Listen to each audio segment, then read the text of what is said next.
Eu sou Alexis Milonopoulos, eu faço parte da comissão organizadora do SINCOL, que esse ano tem como tema saúde coletiva, paradigmas crônicos, diálogos agudos, e hoje a gente vai dar prosseguimento com as entrevistas que a gente começou há pouco, com a primeira entrevistando a professora Lília, e discutindo justamente a obra da Cecília Donangelo, que esse ano é uma homenageada do SINCOL, e inclusive a gente vai ter um prêmio que é nomeado Cecília Donangelo. Essa primeira entrevista foi, em muitos sentidos,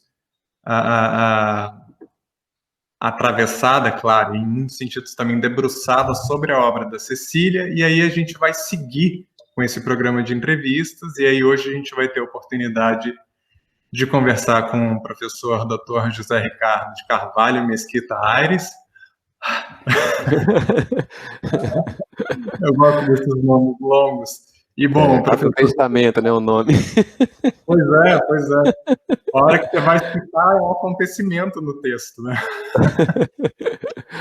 Mas, enfim, professor Zé Ricardo, ele é médico, ele é sanitarista, ele é professor titular no Departamento de Medicina Preventiva da Faculdade de Medicina da Universidade de São Paulo, que é da FEMUSP. E, bom, não comentei no comecinho, mas eu sou pós-graduando, sou doutorando no programa de pós-graduação em saúde coletiva aqui da FEMUSP também. Sou membro da comissão de comunicação do SINCOL e hoje eu também estou com a Fernanda, que eu convido para falar um pouquinho dela também, para se apresentar, e aí a gente segue na conversa com o Zé Ricardo. Bom, então, bom dia, sou Fernanda Canguçu Botelho, sou nutricionista, tenho mestrado na área de saúde pública e atualmente sou doutoranda na área de saúde coletiva no nosso programa. Estou na comissão organizadora do SINCOL, né, como o Alexis já mencionou, e eu estou na comissão científica. E no âmbito da pós-graduação, eu sou orientanda do nosso entrevistado de hoje, né? Aí, então, Zé Ricardo, eu acho que você poderia se apresentar um pouco, né, contar um pouco da sua trajetória. Claro, o Alexis já fez uma introdução, mas ninguém melhor do que você próprio para contar um pouquinho para a gente. Tá certo. Bom, primeiro agradecer, né, a comissão por me dar a honra de fazer um depoimento, né, contribuir com um depoimento para esse simpósio, né, tão importante para a gente já há vários anos e a cada ano se superando na importância dele, né, e esse ano especialmente feliz pela homenagem, né, merecidíssima à professora Cecília Donangelo, né, tanto no temático como no prêmio, né. E, então, eu sou, né, como já foi dito, eu sou, bom, meu nome é José Ricardo de Carvalho Mesquita Aires. Eu sou do Rio de Janeiro, nasci em 10 de setembro de 1960, no Rio de Janeiro, no capital. Fiquei lá até o final da graduação, né, me formei na Universidade do Estado do Rio de Janeiro e tive, né, na minha formação uma influência muito grande de uma das instituições que é uma das construtoras, né, do campo da saúde coletiva no Brasil, que foi o Instituto de Medicina Social da UERJ, né? E quando eu estava terminando a graduação, já tinha, né, clareza que eu queria seguir essa área, né, apesar do medo de morrer de fome, né, porque fazer saúde pública, saúde coletiva no Brasil era arriscado, né, mas enfim, era a vocação, né, uma vocação que foi se desenvolvendo ao longo do curso, né, e inclusive, assim, durante o finalzinho da minha graduação, eu participei como convidado de um projeto de pesquisa do Instituto de Medicina Social, que era uma pesquisa sobre saúde de escolares na Baixada Fluminense, e como eu gostava muito de pediatria, ao mesmo tempo também tinha tido uma relação muito próxima com o Instituto de Medicina Social nas disciplinas que eu cursei lá, né? Especialmente uma que chamava Medicina Social, né, que era dada no 4º ano, e uma das professoras desse curso era coordenadora dessa pesquisa, então ela me chamou para atuar como pesquisador de campo, né? A gente ia para a Baixada Fluminense, era um inquérito de morbidade, né? Então a gente examinava as crianças todas e tal, era uma farra. E eu ia na Kombi, que ia para lá, né, para Nova Iguaçu, Caxias e tal. A monitora do meu grupo, né, era a Gunnar Azevedo, que, né, atual presidente da Abrasco e que tinha recém voltado da residência em Medicina Social e Medicina Preventiva e Social aqui da USP, né? E nos caminhos, né, de idas e vindas para lá, não é, para o campo e tal, a gente ia conversando, e ela falou, olha, você tinha que fazer residência lá na USP, porque tem a tua cara, assim, né, você gosta de clínica, ao mesmo tempo, né, de atenção primária, ao mesmo tempo você tem interesses teóricos, conceituais, aquela residência é feita para você e tal, né? Mas eu também, por outro lado, tinha, né, aquele vínculo com o Rio, tinha um vínculo com os professores, né, da Instituto de Medicina Social, mas uma delas, que foi a professora Nina Virina Pereira Nunes, né, que foi muito importante na minha formação, que coordenava essa pesquisa, ela mesma falou, vai para lá, faz a residência lá, até porque o Instituto de Medicina Social, na época, estava tendo muitos professores fora, porque lembrando que eu me formei em 83, né, e em 82 teve as primeiras eleições diretas para os governadores de estado, né? E no Rio ganhou o Brizola, e a Nina era muito próxima, né, ao PDT, e ela foi convidada a ser secretária de saúde, secretária municipal de saúde no Rio de Janeiro. Nessa época ainda não tinha eleição direta para municípios, né, para os prefeitos, e aí ela falou, vai lá, faz a residência e volta para trabalhar comigo. Aí tá bom. Aí eu fiz o concurso, vim para São Paulo fazer residência, comecei a residência em 84, no Departamento de Medicina Preventiva, e já de cara eu fiquei absolutamente feliz com a escolha feita, porque a primeira disciplina era Introdução à Medicina Preventiva com Ricardo Bruno Mendes Gonçalves. Eu fiquei absolutamente encantado com aquela discussão, né, interdisciplinar entre filosofia, ciências sociais e saúde, né? Aí depois de tarde a gente ia para o Centro de Saúde Escola, né, e era uma atenção primária de primeira categoria, né? Então, assim, eu falei, eu estou no lugar certo, apesar da saudade do Rio, fiquei muito feliz de estar aqui na residência, né? Mas ainda tinha aquela ideia de voltar para o Rio, né? Cheguei a fazer concurso, começaram a abrir concursos públicos, cheguei a fazer concurso para o Rio de Janeiro também, para médico sanitarista, lá, na época chamava médico de saúde pública, lá no Rio de Janeiro, fiz para médico sanitarista também, que tinha carreira aqui em São Paulo, mas mais e mais foi ficando claro, assim, meu interesse pela área acadêmica, né? E aí, quando eu estava terminando a residência, em comecinho de 86, né, fevereiro de 86, mas um pouquinho antes, no final do ano de 85, isso, eu teve um concurso para o Centro de Saúde Escola, né, que na época a gente chamava de médico consultante, que era um médico contratado para a saúde do adulto, para fazer atenção primária, mas ao mesmo tempo também ter envolvimento em atividade de pesquisa e docência no departamento, né, na área de medicina preventiva. E eu fiquei muito, então, seduzido, né, por essa posição, para continuar esse trabalho de integração entre a atenção primária e a reflexão mais conceitual, mais teórica. Fiz o concurso, passei, e ao mesmo tempo, como tinha feito também concurso para a Secretaria de Estado da Saúde, eu meio que ainda não sabia, né, se esse concurso do Centro de Saúde ia dar certo ou não, já tinha assumido, mas podia adiar a posse por algum tempo, e foi bom, porque aconteceu que na época que eu ia ser contratado no Centro de Saúde Escola, se recuperou uma regra que não se podia contratar médicos para a USP por mais de 20 horas, e o cargo, né, que tinha sido criado para o concurso que eu prestei, né, eu e mais outros colegas, na época estavam terminando a residência também, preceptoria e tal, era médico de 40 horas, então a vaga ficou interditada. Aí o que eu fiz foi assumir a minha vaga de sanitarista na rede de saúde pública do Estado de São Paulo, virei médico, diretor técnico do Centro de Saúde da Vila Leonor, numa unidade, na época tinha uma hierarquia, era um CS3, era uma unidade básica pequenininha, no bairro de Vila Leonor, né, lá na Zona Norte. Aí eu assumi essa posição, né, e foi também uma experiência muito interessante, muito bacana, mas aí o departamento começou, então, a fazer gestões para tentar o meu comissionamento junto à Faculdade de Medicina e ao Centro de Saúde Escola. Então, meados de 86, saiu esse comissionamento e eu comecei a trabalhar no Centro de Saúde Escola com o meu vínculo da Secretaria de Estado da Saúde, né, porque o outro, então, não tinha podido assumir, e fiquei comissionado, né, no Centro de Saúde Escola até 1996, né, quando eu fiz o concurso para a carreira de docente, e aí ingressei no departamento como docente, né, e fiz toda a minha carreira no departamento, minha carreira acadêmica, né, então mestrado, doutorado, livre docência, até chegar a pessoa titular dentro dessa área de atenção primária, né? Essa foi a minha trajetória.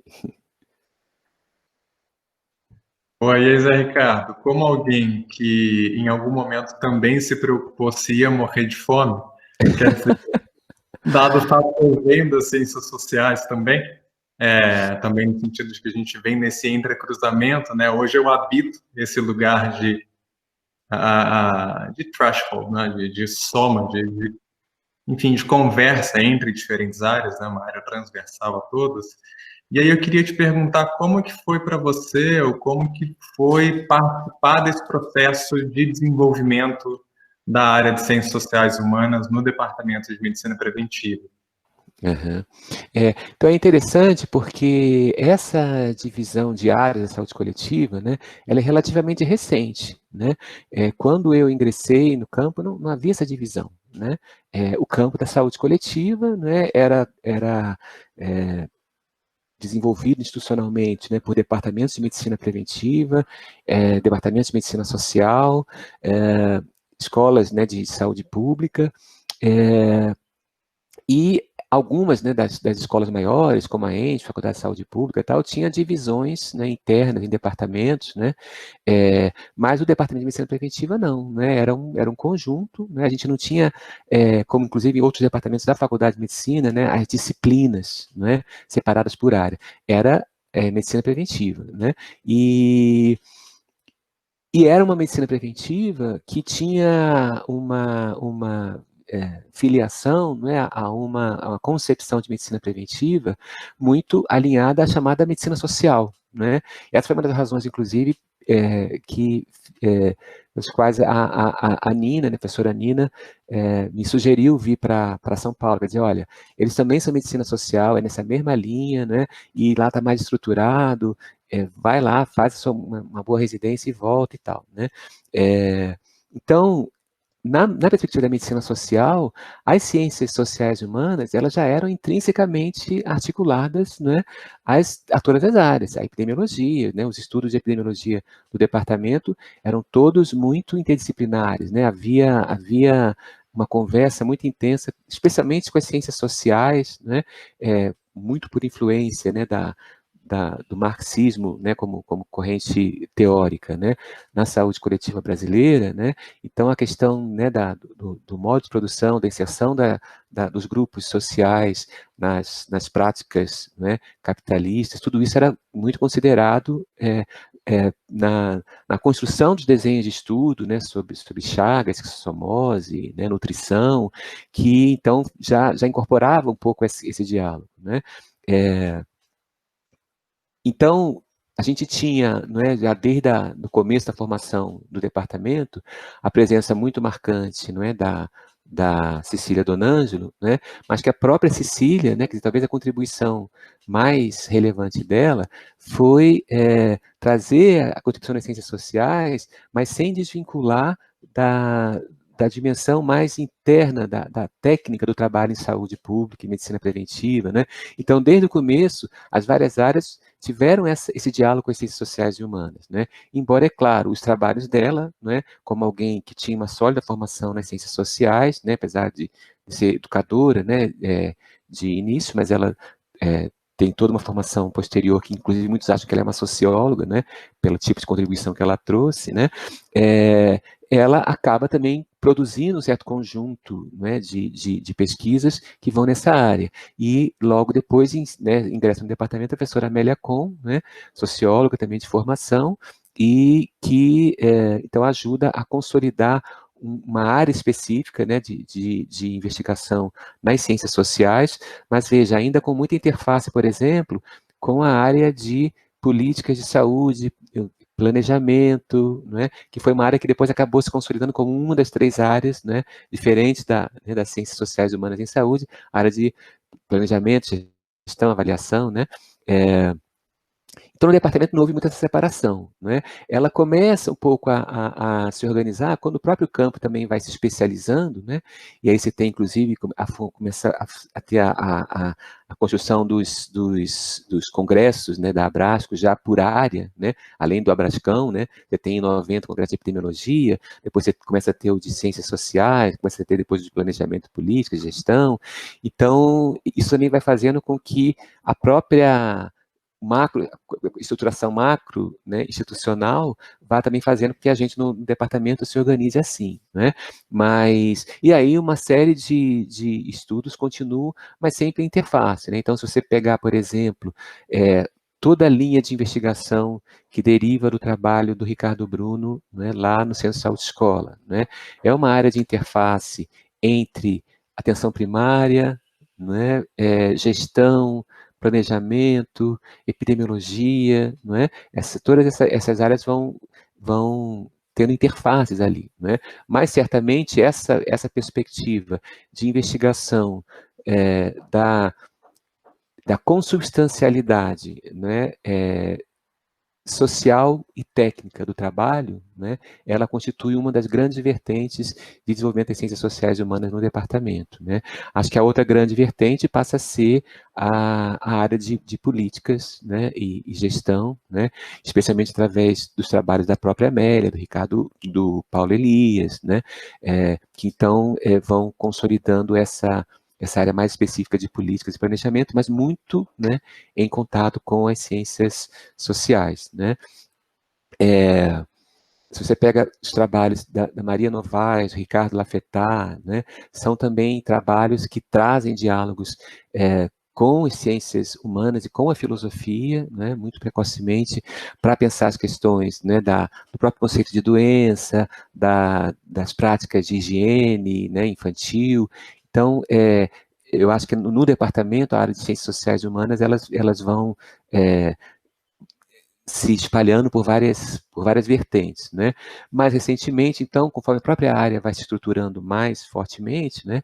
Aí a gente tem o ingresso de, então, professores que já trazem, né, continuam, né, uma tradição dentro do campo da saúde coletiva, interdisciplinar, de trazer expertises específicas das suas áreas, né, para esse campo. Então, a gente tem o ingresso da Márcia Couto, do André Mota, né, da Rosana Marchim, né? Então, aí você começa a ter, digamos, uma estruturação institucional mais amarrada desse campo, né? Mas eu acho que o nosso departamento, acho que continua se caracterizando por não ter essas fronteiras muito rígidas, né? Por ter um certo borramento de fronteira entre as áreas, né?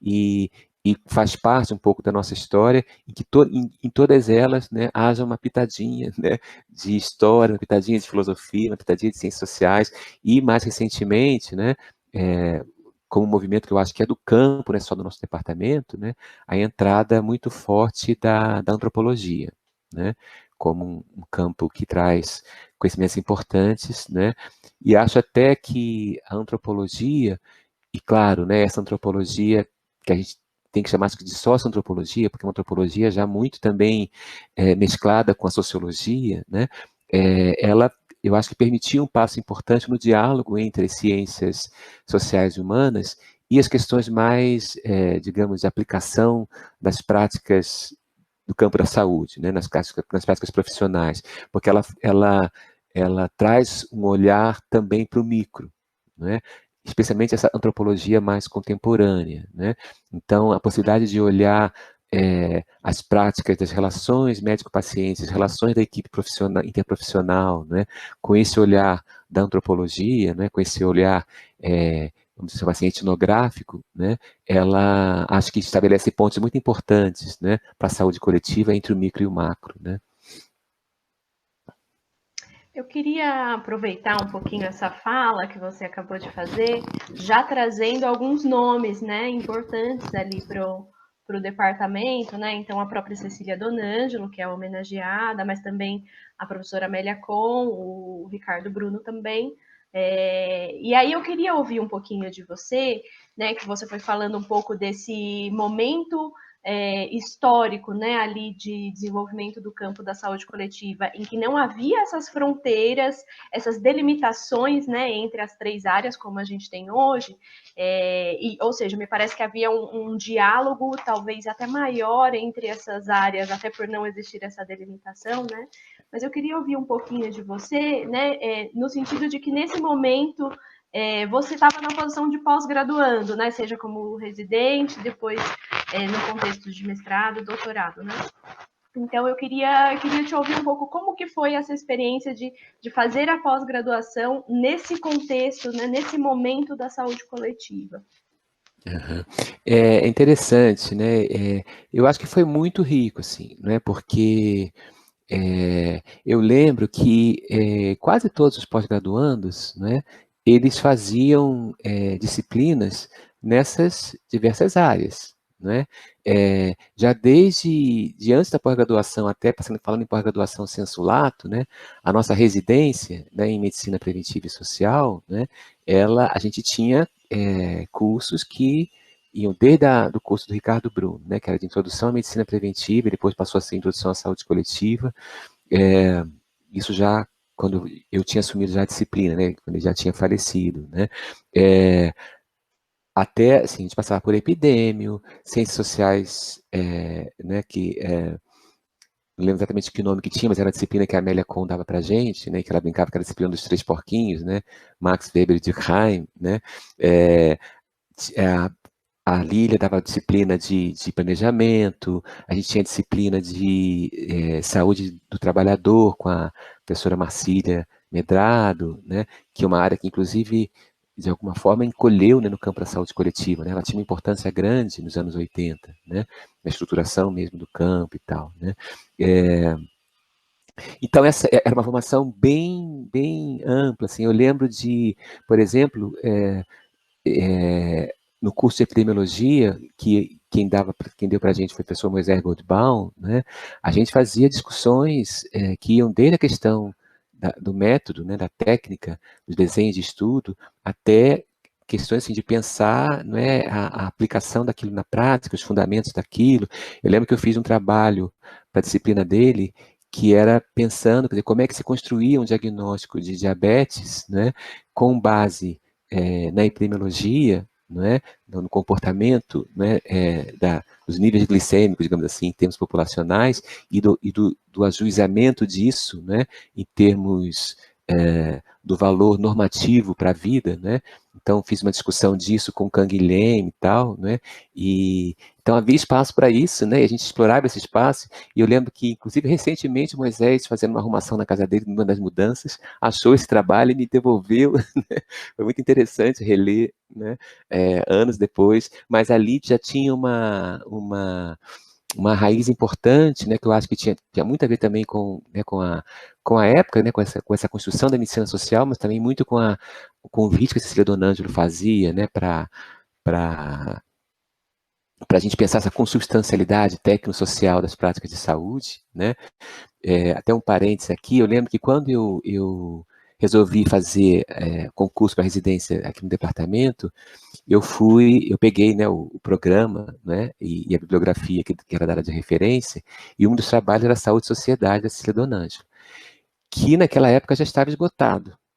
E, veja, tinha sido lançado em 76, né, e já estava esgotado.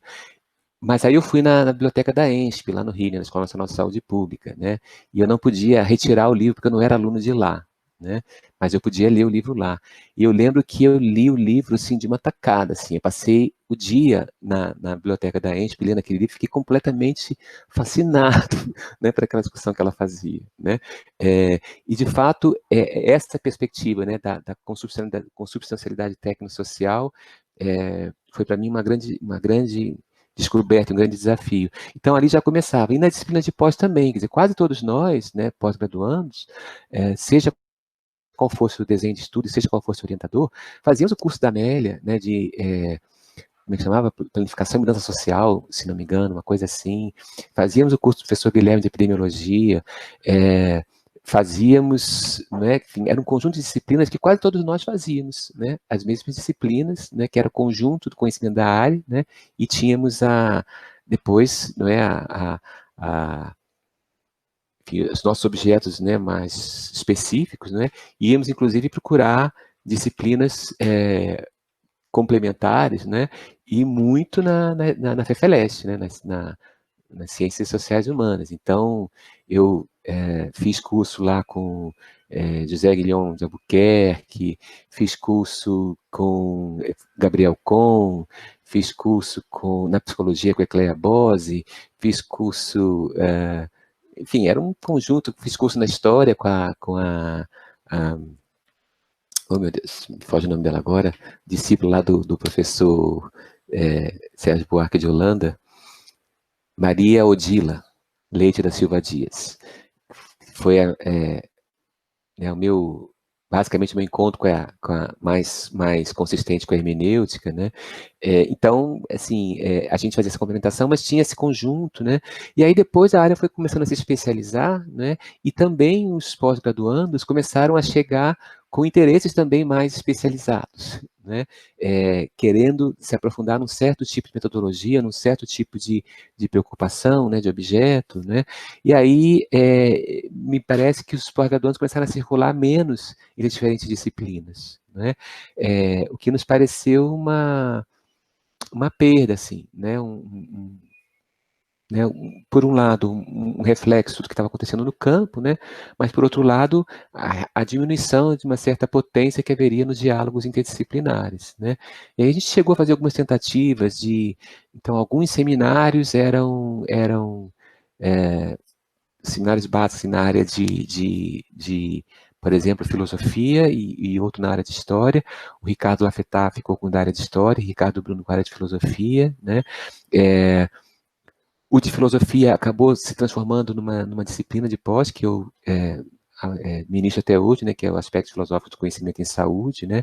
O de história ficou um tempo meio perdido, depois que o Ricardo Lafetá adoeceu. Depois, aí o André Mota veio, né, e aí ele retomou, então, disciplinas de pós nessa área, né? E mesmo hoje a gente tem disciplinas conjuntas, né? Eu, ele e Lília, né, que retoma a história da saúde coletiva e tal, né? Então é isso, quer dizer, eu acho que era muito, muito enriquecedor para a gente ter esse olhar mais capaz de fazer esses diálogos, né? Agora, aí também, assim, né, os nossos objetos, né, eram também, né, nossos mestrados eram longuíssimos, né? A gente fazia, às vezes, 5 anos de mestrado, né? Porque tinha uma elaboração teórica, né, que muitas vezes não dialogava tão intensamente com trabalhos empíricos que a gente realizava no campo, né, mas tinha uma elaboração teórica bastante grande, né? Isso levava tempo, né, porque para você fazer esse transdisciplinar de maneira consistente, né, não era muito simples, né? Conforme a área foi se tecnificando, inclusive muitos pós-graduandos entrando em grandes projetos de pesquisa já delineados, né, para desenvolver um aspecto específico daquele projeto, né, aí isso foi ficando mais especializado por um lado, né, mais rápido, né, do ponto de vista do tempo, né, mas tornando mais desafiador essa perspectiva do diálogo interdisciplinar, né.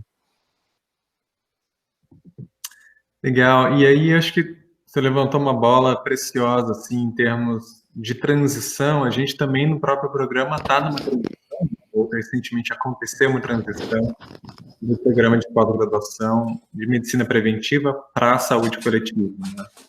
E seguindo um pouco nessa conversa, o que você acha que são os significados dessa mudança, né?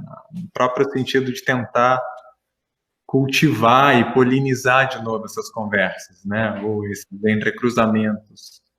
Uhum. Não, eu acho que, assim, né, o termo, né, medicina preventiva, ele é hoje bastante anacrônico, né? Ele foi ficando na instituição, né, por uma questão de tradição, né? Mas nós já estamos, inclusive, em discussão de mudança de nome do próprio departamento, né? Porque a medicina preventiva foi um movimento importante para a constituição do campo, inclusive no Brasil, né? Mas no Brasil ele já de início, né, assumiu feições particulares, né, bem próprio do nosso estilo antropofágico, né? Então a gente engole e devolve de outro jeito, né? E a nossa medicina preventiva, ela já de início é bastante crítica ao preventivismo mais clássico, né? Embora incorpore uma série de elementos de avanços, né, que a medicina preventiva tinha em relação àquela medicina muito especializada, né, de lá de meados do século XX, né?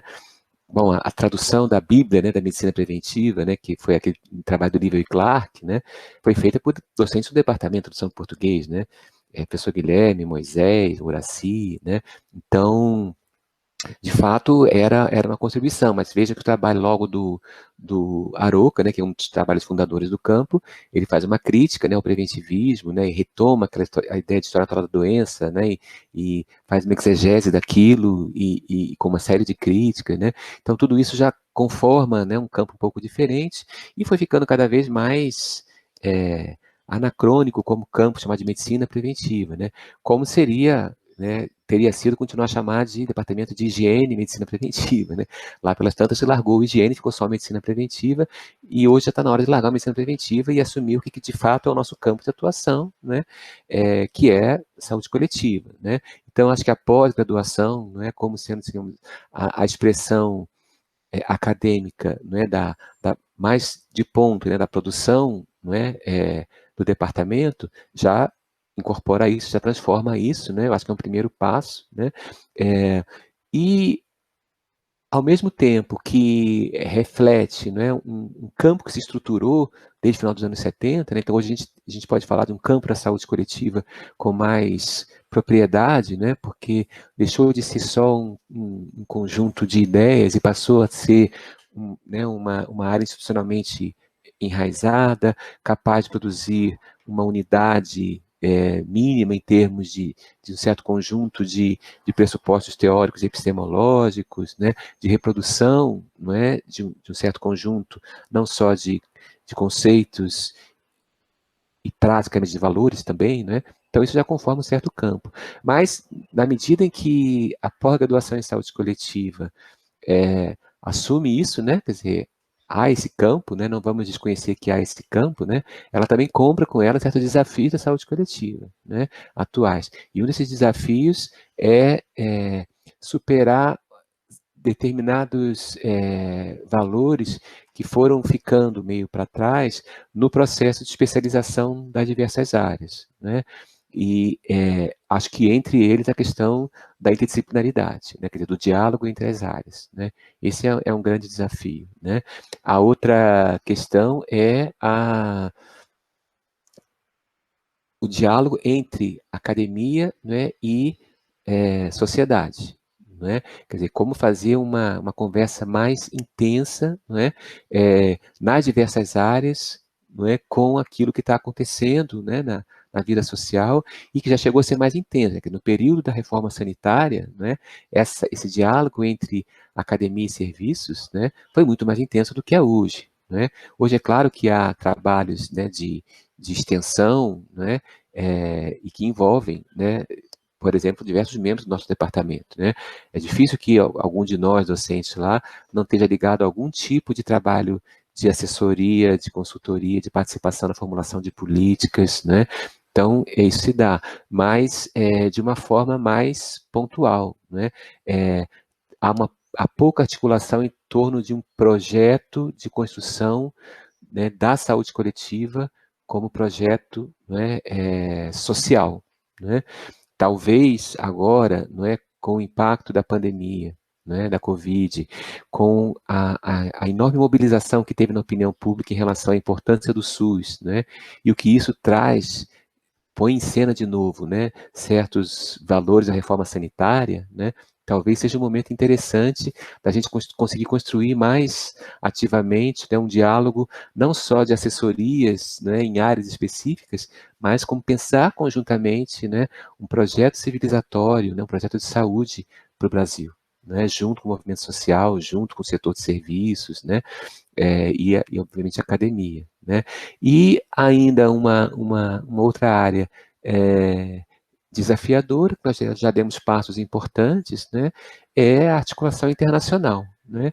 Quer dizer, desde o termo saúde coletiva, né, como termo difícil de tradução para outros idiomas, né, até certos conceitos muito importantes para a gente, né, muitas vezes ainda não encontra eco, não é, na comunidade acadêmica internacional. Né? De novo, encontra em áreas setoriais, né? Mas precisa avançar mais, eu acho. Né? Então, você percebe que há grupos em diferentes países, né, com questões epistemológicas, questões conceituais, questões éticas muito parecidas, muito próximas, né, do que a saúde coletiva no Brasil desenvolveu, e eles ainda nos reconhecem pouco como interlocutores possíveis, né, um pouco pela barreira do idioma, né, um pouco porque nós também acabamos nos aproximando desse diálogo internacional, também por áreas muito específicas, né, então algumas discussões parecem não fazer parte daquele campo, né, então, por exemplo, todo o movimento, né, que a epidemiologia norte-americana tem feito, né, de rever determinados pressupostos epistemológicos, determinadas áreas de investigação, né, às vezes, quando a gente lê, né, esses trabalhos, parece que nós estamos relendo coisas que a epidemiologia social, né, da América Latina discutiu, né, há anos atrás, né, e que não é reconhecida como uma interlocução mais interessantes, mas acho que é um processo, né? Acho que a gente já avançou bastante em estabelecer parcerias internacionais, né? Vejo quanto se avançou na área de violência, né? Vejo quanto se avançou mesmo em algumas áreas da epidemiologia mesmo, né? Especialmente na área de câncer, de doenças infecciosas, né? Mas no campo das ciências sociais e humanas em saúde, eu acho que a gente podia avançar mais. Eu acho que você está tocando em alguns pontos bastante importantes para o tipo de debate que a gente da comissão organizadora do SINCOL, a gente está tentando fazer, né, trazer à tona realmente, né? Porque a gente vem discutindo um pouco isso, né? Quais são as implicações de se assumir saúde coletiva, né? Então, quando a pós-graduação muda de nome, né, de medicina preventiva para saúde coletiva, isso tem implicações que acho que você traz de forma bastante elucidativa, e a gente na comissão organizadora fez essa escolha, né, de mudar o nome do evento, tradicionalmente Simprev, e aí construir esse outro nome, né, Sincol, ainda que haja resistências, né, não é uma unanimidade dentro do programa de pós-graduação, né, mesmo entre os discentes. Mas eu acho que é isso, né? Essa fala que você traz mostra pra gente, né? O que significa se assumir enquanto saúde coletiva. E uma pós-graduação que hoje é muito diferente, né? Da pós-graduação que você viveu, né? Hoje os prazos são muito mais curtos, as áreas já são muito mais instituídas, né? Então você já pertence a uma área, você entra pertencente a uma determinada área, e até isso se reflete no jeito que a gente pensou o evento. Eu também estou refletindo um pouco sobre o quanto a gente também já está enquadrado, né, nessas três áreas. Mas então, só retomando a questão da saúde coletiva, não dá para deixar de falar da nossa homenageada, né, na premiação, que é a professora Cecília Donângelo. Eu gostaria que você comentasse um pouquinho, né, como que você vê a importância da obra da professora Cecília Donângelo para a constituição do campo da saúde coletiva. Acho que tanto, né, o Saúde e Sociedade como o Dilema Preventivista, que foram obras fundantes, né, consideradas canônicas, vamos dizer assim, né, do campo da saúde coletiva, elas têm sido cada vez menos lidas, não é? Mas, por paradoxal que possa parecer, elas continuam muito influentes nos seus convites fundamentais, né? Quer dizer, no caso do dilema preventivista, né, acho que toda a perspectiva crítica, não é, que está colocada ali, né, e especialmente uma crítica que, curiosamente, me parece que não vai aparecer tanto no texto em si, não é, da tese, né, do Arouca, mas se a gente pegar o volume 1, né, e número 1 do volume 1 do Saúde em Debate, que foi uma revista publicada pelo SEBS e que foi um dos eixos estruturadores, né, do campo da saúde coletiva, né, tem um artigo ali, não é, que é assinado pelo Arouca e pela, na época, a esposa dele, Ana Maria Tambellini, na época Arouca, né,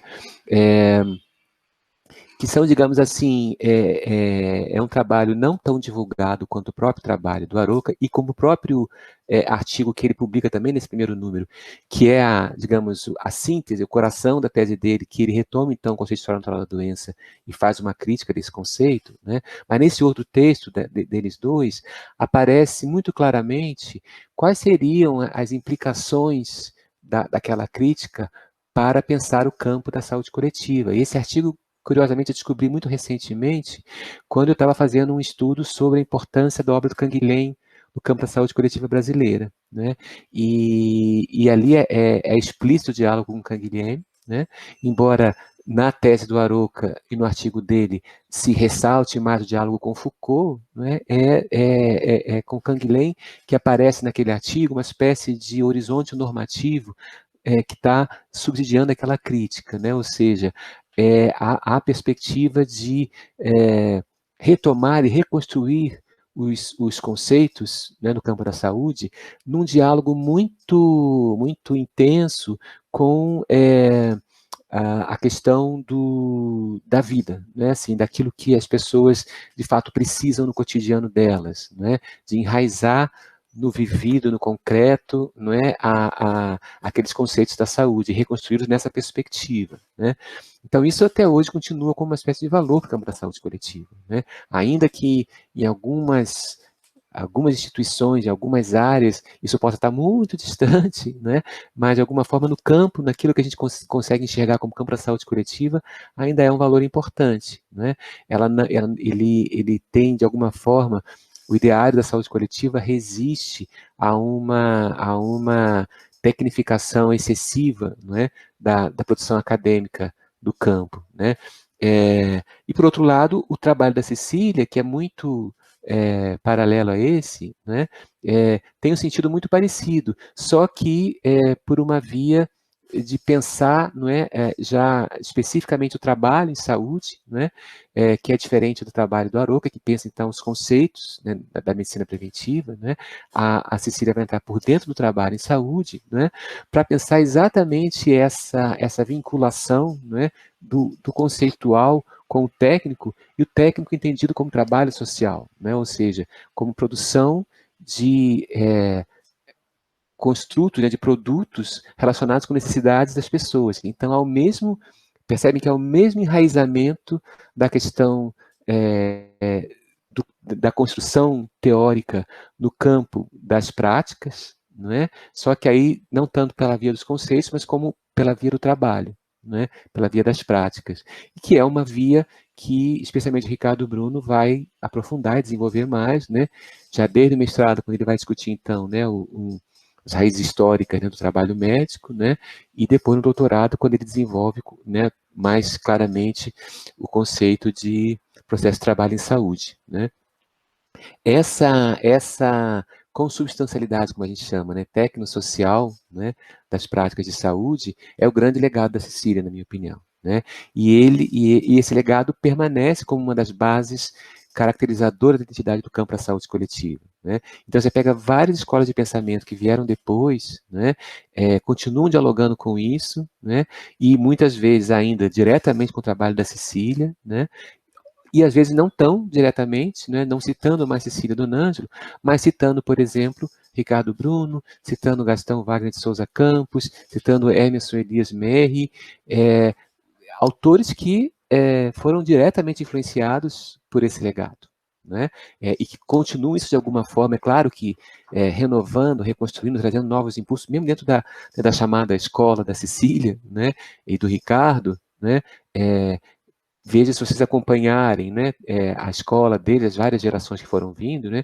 como foram incorporando, né, quer dizer, a Lilia Schreiber já né, dialoga na perspectiva dos processos de trabalho, trazendo sujeitos profissionais, né, no caso, sujeitos médicos, né, depois, na minha própria produção, né, a incorporação da perspectiva habermasiana e hermenêutica para pensar a questão do cuidado, né, que o trabalho em saúde na perspectiva de cuidado, né, o Ricardo Teixeira trazendo também toda uma outra vertente, né, que vem de uma linhagem teórica bastante diversa, né, especialmente a partir, né, escola francesa e do espinosismo, né, mas que se reconstrói, né, também no diálogo com essa raiz marxiana, né, de pensar o trabalho e saúde, né, e que vai encontrar em outros autores contemporâneos que também fazem esse movimento, né, como Negri, né, de repensar o trabalho ainda muito renovando o legado marxiano, mas trazendo elementos ainda muito afinados com alguns das categorias básicas das preocupações fundamentais, né?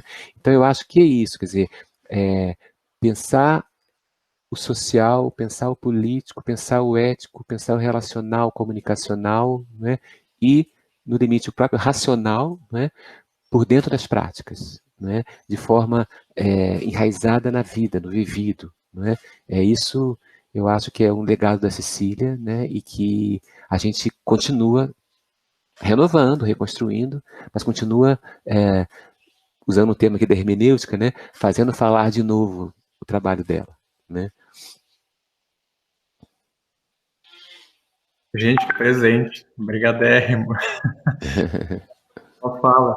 E, na verdade, não é o último. Eu acho que eu queria te perguntar mais uma coisinha também, no próprio Vontade. sentido de, já que você trouxe a questão da hermenêutica agora, a, claro que a gente não tem necessariamente uma hipertrofia filosófica no campo, mas ainda assim, sem dúvida nenhuma, você é um desses que tem cultivado muito. Eu venho dessa linhagem, Ricardo Teixeira também, sou orientando dele, eu estou muito interessado com essa interface entre as duas áreas. E eu queria te ouvir um pouquinho também sobre como que foi não é trazer essa discussão para o campo, né, mas como que é ir renovando sempre esses olhares filosóficos que o campo também vai sempre nutrindo, né?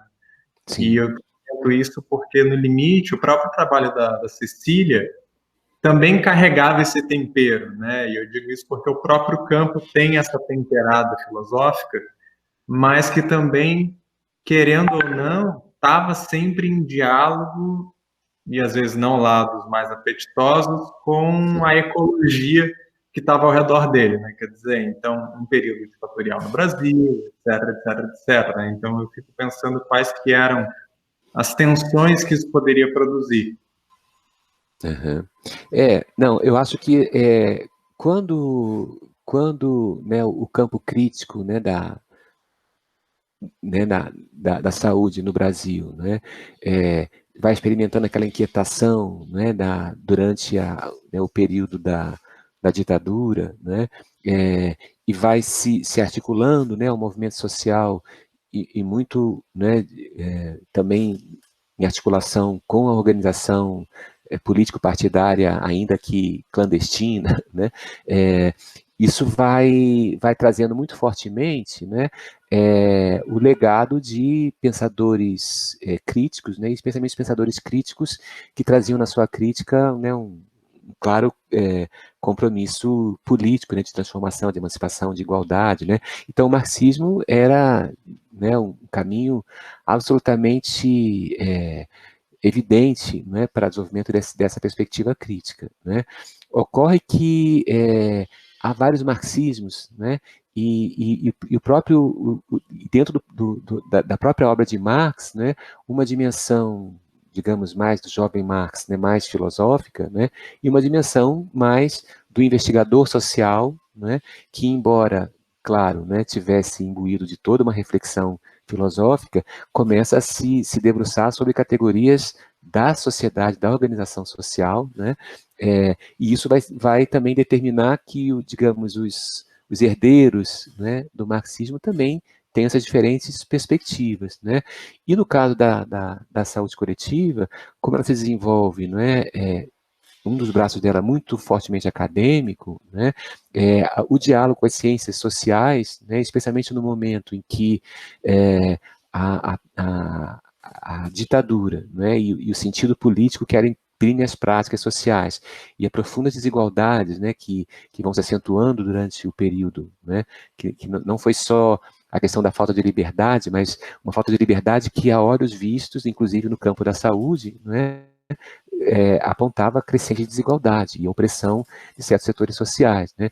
Então, era evidente que, digamos, os estudos sociológicos, né, tinham um apelo muito forte, né? Algumas filiações, digamos assim, marxistas, né, traziam já um convite, digamos assim, mais intenso, vamos dizer assim, não é, ao desenvolvimento desse momento reflexivo, né? Então, me parece que, por exemplo, a herança da Cecília Donangelo, né, e que Ricardo Bruno, de alguma forma, também incorpora, né, de diálogo com alguns trabalhos de marxistas não tão centrais naquele momento de luta política, não é? Apesar de trazerem contribuições importantes, né, como Gramsci, né, e como Lukács, que traziam mais a questão da questão cultural, digamos assim, do marxismo, não tão presa à questão material estrutural, né, do marxismo, acho que favoreceram uma certa possibilidade de uma recuperação, não é, digamos, do Marx filósofo, né, da filosofia marxiana, né? E eu lembro, por exemplo, né, que com o Ricardo Bruno, né, a gente lia a ideologia alemã, né, lia os manuscritos filosóficos, né, então obras do jovem Marx, né, e que abriram também uma perspectiva filosófica bastante importante, e que fizeram com que o Ricardo, por exemplo, dentro dessa consubstancialidade técnico-social que a Cecília abria, né, tivesse se dedicado a pensar a questão cultural, digamos assim, dessas relações, né, e aí pensar dentro do trabalho em saúde a questão do saber, não é? Como é que as ciências, né, se relacionavam com os saberes operantes de certos arranjos tecnológicos, né? E isso trazia muito fortemente, então, uma reflexão epistemológica, né, sobre as bases, né, da construção do conhecimento, as bases filosóficas do conhecimento, né? O que para mim foi fundamental, por exemplo, né, tanto no meu mestrado quanto no doutorado, foi essa linha que eu desenvolvi, né? E que permitiu, exatamente porque discutia uma questão que resistia mais, não é, a uma digamos, captura pela questão das relações econômicas, né, que era a questão da razão, né, do racional, do científico, né, foi possível trazer, inclusive, né, um marxismo um chamado neomarxismo, né, que já revia algumas das bases do marxismo clássico e se ocupava muito ativamente da questão da razão, né, e eu vou lembrar aqui, né, a discípula do Lukács, né, Agnes Heller, que para Ricardo Bruno teve esse papel dessa renovação dentro do pensamento dele, né, e no meu caso especificamente a Escola de Frankfurt, né, então Adorno, Horkheimer e depois Habermas, né. Então isso trouxe de novo uma ênfase para a questão filosófica bastante grande, né, e que recupera, né, em novas bases, coisas que estavam lá colocadas, quer dizer, há uma dimensão filosófica importante no trabalho do Aroca, há uma dimensão filosófica no trabalho da Cecília, né. Nosso departamento, né, um dos trabalhos pioneiros foi do Ricardo Lafetá, né, pensando filosoficamente a questão do conceito de doença, né, e ele vai fazer isso num diálogo muito estreito com o Althusser, então seria uma outra corrente dentro do marxismo, né. Então, acho que a filosofia de alguma forma estava colocada ali, não é, por trás, mas no momento mais inicial de formação do campo, até pelos desafios políticos, a aplicação mais das ciências sociais, especialmente na discussão das relações entre o modo de produção e os efeitos disso na saúde da população, né?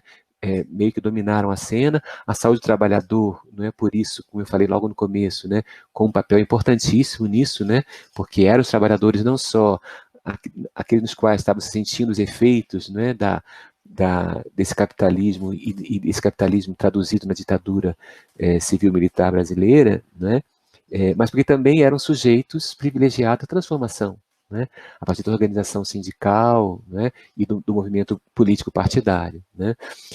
Quando a ditadura é derrubada, né, e se começa a redemocratização do país, né, aí acho que também há a possibilidade de leituras, de recuperação, né, de leituras filosóficas dentro do próprio marxismo e de outros, né, de outros pensadores, né. Então se começa a ter uma pluralidade maior no campo, que é muito saudável, né.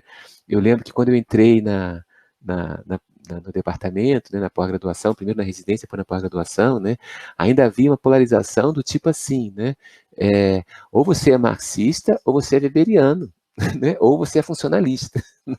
Você não podia fazer esses autores dialogarem de jeito nenhum, né?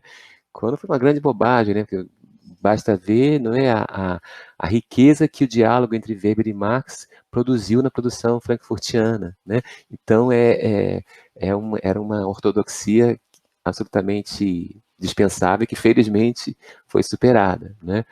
Mas agora, hoje, a gente tem, né, um outro tipo de desafio, que eu acho que fazer a filosofia conversar mais de perto com os diversos campos, não é? Ao mesmo tempo que ela ganhou mais visibilidade, ela também acabou ganhando uma certa área de expertise, né? Então, são discussões filosóficas dentro do campo, né? Mas as discussões filosóficas, elas têm que interagir mais ativamente com as pesquisas empíricas, né? Com a produção de conhecimento nas diferentes áreas, né? Veja que falta faz, né? Isso tem sido reiterado pelo Moisés Goldbaum em vários espaços, né? Uma reflexão epistemológica na epidemiologia de hoje, né? Com todos os avanços técnico-metodológicos que ela fez, né? Como é que ela pode repensar suas próprias bases, né? Com tantos recursos que ela dispõe hoje. Então, acho que a gente precisa ainda recuperar mais esse diálogo da filosofia, né? Voltar mais a ter um diálogo mais amplo com os diferentes campos de pesquisa, né?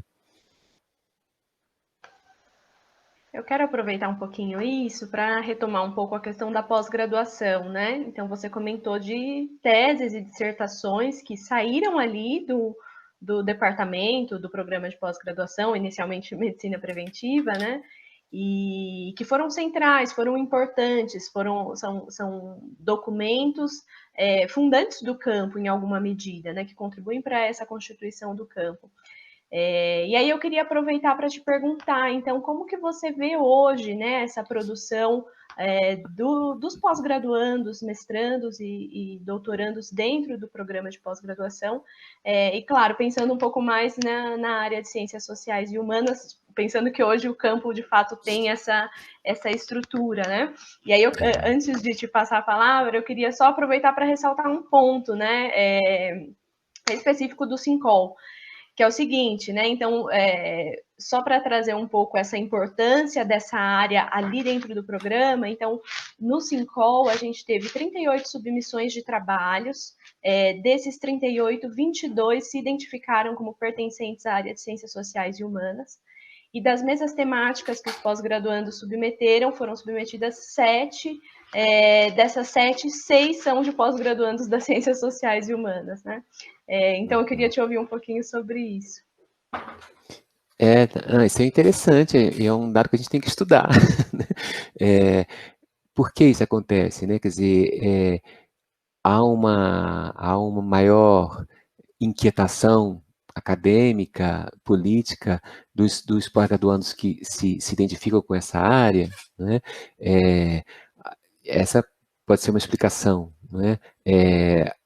Outras áreas podem não identificar, não é, nesse tipo de espaço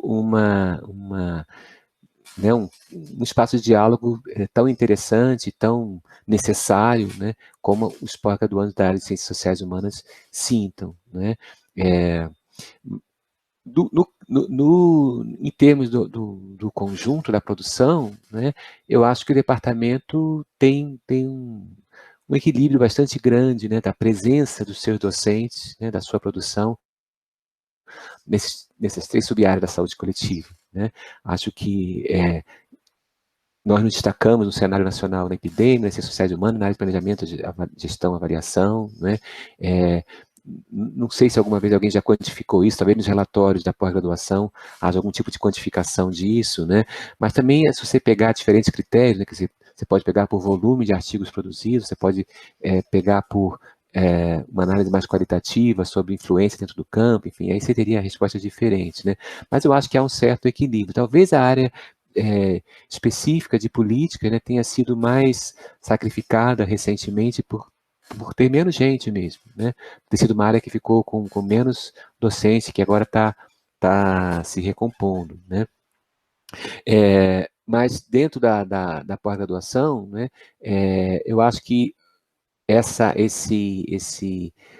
grande importância, né, dessa área no simpósio, eu acho que diz alguma coisa, né? Acho que diz de uma certa, talvez, um certo papel que os pós-graduandos dessa área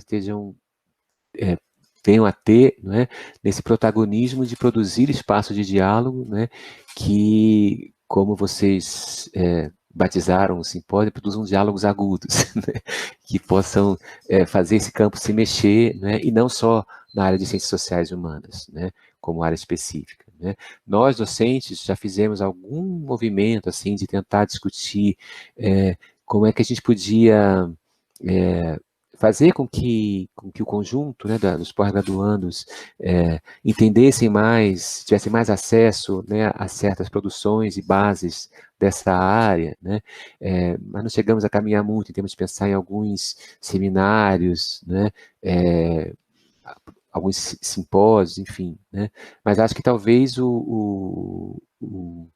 digamos, esteja se configurando aí, não é, um sujeito, não é, coletivo aí, vamos falar assim, né, dentro dessa área de pós-graduação, né, que esteja interessado em fazer esse diálogo, em produzir esse diálogo, e possa ter um protagonismo nisso, né, que talvez não seja desinteressante para pós-graduandos de outras áreas, né, mas que talvez não percebam, até pelas suas áreas de formação, né, esse espaço ainda como espaço importante de produzir esses diálogos, né, e talvez uma dessas áreas tenha que ter um protagonismo, mas eu acho que tem que ter essa clareza de que que deve ser um movimento para o campo da saúde coletiva, né, e não para a área específica de ciências sociais e humanas, né, embora haja tarefas importantes internas dessa área, né, eu acho que nós ainda temos muito que amadurecer, não é, em termos de, digamos, de densidade metodológica, de clareza epistemológica, né, inclusive de revisão, não é, de alguns pressupostos, né, porque uma das coisas que eu acho que é um grande desafio para nós, né, que atuamos mais diretamente nessa área de ciências sociais e humanas, né, é que a produção dessa própria área, ela foi, de certa maneira, propondo reconstruções internas, na própria concepção do conhecimento, e eu vou citar a hermenêutica como uma dessas linhas, né, que tensionam fortemente algumas concepções clássicas, né, e que são ainda muito úteis para certas áreas de conhecimento, mas que não são mais tanto para essa área de ciências sociais e humanas, né? Então, certas concepções de objetividade, de verdade, de sentido da produção do conhecimento, não é? Será que o que nós temos produzido nessa área, acumulado nessa área, não é? É tão incomensurável, não é, com o que é produzido nas áreas, digamos, mais duras, né, como a epidemia ou como ciências da área do planejamento mais duras também, como economia, sociologia, né, acho que é uma coisa a gente pensar, né, porque é uma das dificuldades, por exemplo, um espaço que eu acho super interessante na nossa pós são os seminários de pós, né, onde diversas áreas se apresentam, né, apresentam seus projetos e discutem com professores e alunos das diversas áreas, né. Então, aquele é um espaço interessante, né, de conversa interdisciplinar, que pode ser bastante explorado, não é? Mas nós temos que fazer um esforço, né? Os meus orientandos sabem da dificuldade que nós temos, por exemplo, de falar de hermenêutica naquele espaço, das pessoas entenderem o que significa aquilo, né? E não é porque as pessoas sejam limitadas, né? É porque nós próprios, muitas vezes, temos dificuldade em comunicar isso, né? Fazer essa fusão de horizontes entre concepções de conhecimento e de estratégias de produção de conhecimento relativamente diversas, né?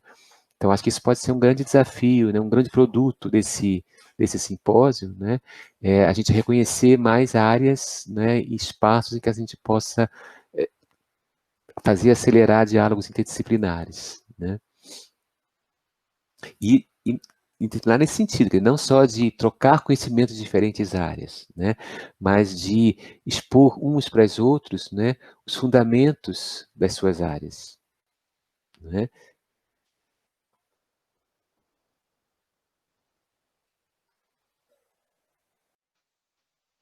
Bom, eu acho que a última pergunta, né, que seria interessante de te ouvir um pouco, você já até deu uma pincelada, mas é sobre a questão do tema que a gente escolheu para o simpósio, né? Então, o tema é saúde coletiva, paradigmas crônicos, diálogos agudos. Então, que a gente queria te ouvir, saber como que você interpreta esse título, né? Quais são os paradigmas crônicos que se perpetuam na trajetória da saúde coletiva e os diálogos agudos que você ressaltaria para a gente.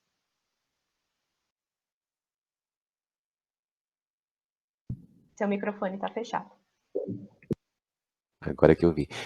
Um pouco eu já adiantei isso, mas assim, acho que, digamos, os paradigmas crônicos, né, estão na própria configuração de 3 sub-áreas, né, da saúde coletiva, né? Embora uma delas, né, é meio que uma junção, né, de várias coisas, política, gestão, planejamento e avaliação, né, mas elas têm, de alguma forma, alguma relação com, a gente pode dizer assim, ciências sociais aplicadas, vamos dizer desse modo, né? Ou ciências sociossanitárias, né? Ou sociomédicas aplicadas, né? O campo das ciências sociais e humanas em saúde, em geral, são mais referidas aos estudos sobre processos de saúde, doença, cuidado, né? A organização do trabalho em saúde, né? Os aspectos, digamos, socioantropológicos, né? E a epidemiologia como uma área que, diversamente da outra área, né, de políticas e tal, ela tem uma maior coesão metodológica, né, então ela tem uma estruturação metodológica mais homogênea dentro dela, né, os diversos tipos de estudo, as suas fundamentações e tal, mas também um conjunto de objetos de aplicação extremamente diversos, né. Então, esses paradigmas, vamos dizer assim, eles se constroem com essa especificidade, né. Tecno-metodologicamente muito sólido e já bastante legitimado, né? Um outro que também tem uma certa solidez científica, né?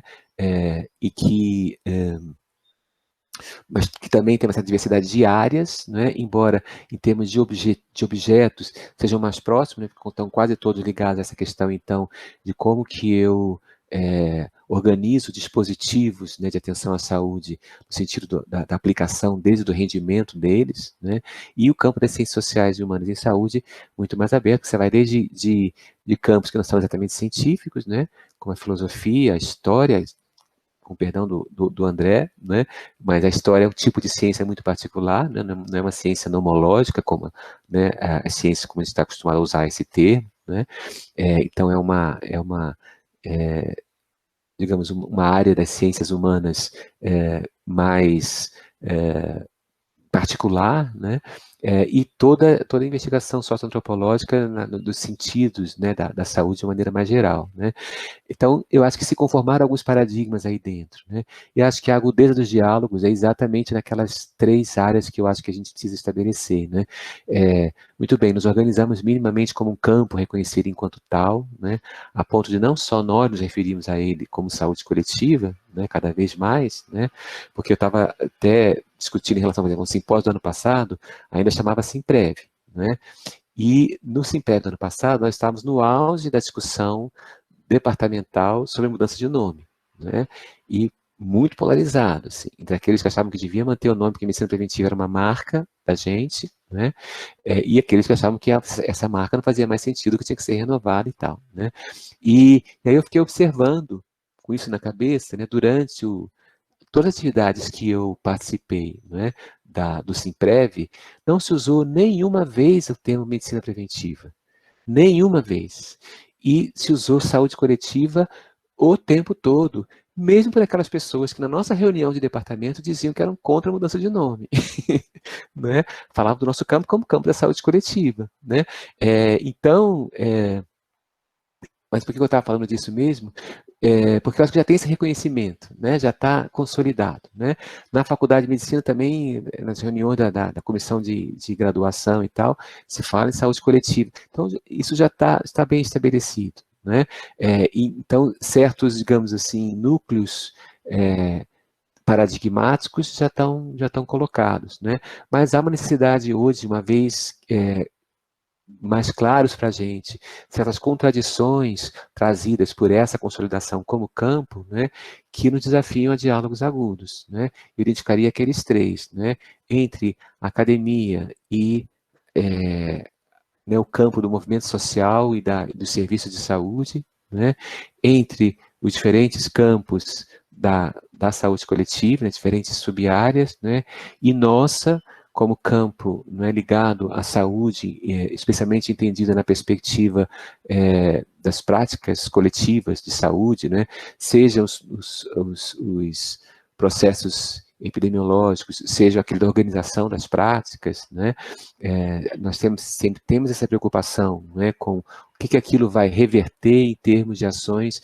não para um indivíduo em particular, mas para conjuntos de indivíduos, né? Como é que a gente conversa com a comunidade internacional que também está com esse tipo de preocupação, né? E eu vejo, né, eu posso estar enganado na minha avaliação, né, que uma nova denominação que surge internacionalmente nesse campo, que é a denominação de saúde global, né, embora parecido com a saúde coletiva brasileira, há muita diversidade interna, mas há um núcleo da saúde global, né, que tem preocupações e valores muito parecidos com as nossas preocupações. Né?